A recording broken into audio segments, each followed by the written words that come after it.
I'm often asked how I got into Reiki and became a Reiki practitioner and subsequently a Reiki master and teaching the Reiki modality.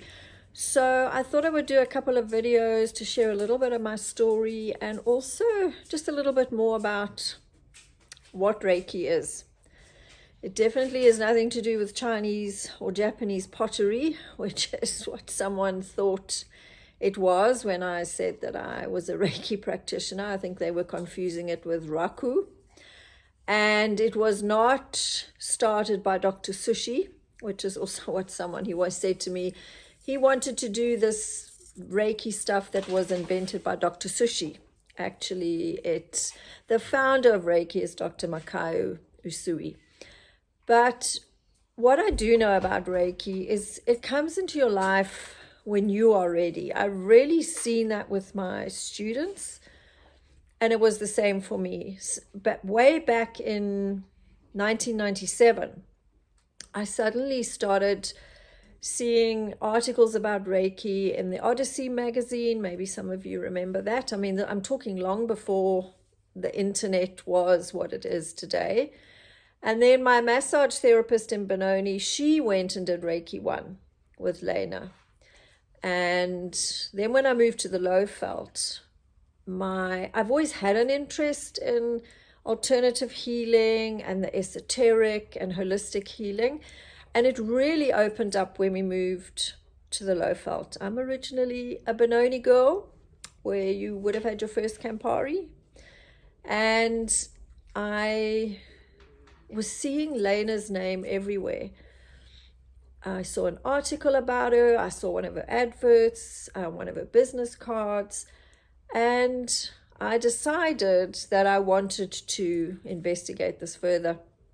And I got hold of her, and she had moved from Benoni down to the Midlands in KwaZulu-Natal. And I said, no problem. And I wanted to go there. So I went down there. I stayed on her beautiful farm outside Moy River, and I did the Reiki 1 level. And I felt like I'd come home. It was really difficult to explain, but I just knew that this was the thing. And over the 26 years since, I have tried other modalities. I've certified in other modalities, but I always come back to Reiki. And I think it's because of how beautifully simple it is.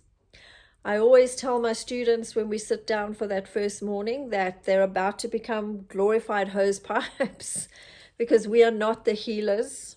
We don't control this energy. Nobody can call themselves a healer.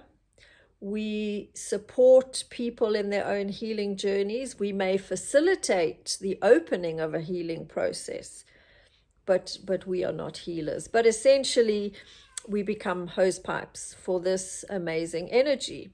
Can I explain it? No, because there are some aspects of this wonderful world that we live in that are a mystery. What I do know is that we are all energy, and Reiki enhances the healing energy of your body, whether it's physical, mental, emotional, or spiritual. And in future videos, sorry, that's my cat who is hungry the entire day. So whenever he sees me, he demands food. And I'll explain how this works, but there is a lot that is unexplainable in Reiki. I'll talk a little bit about the hands-on and then the difference in distance Reiki, which you can also do. But I always refer to my life as before Reiki and after Reiki because it changed it completely.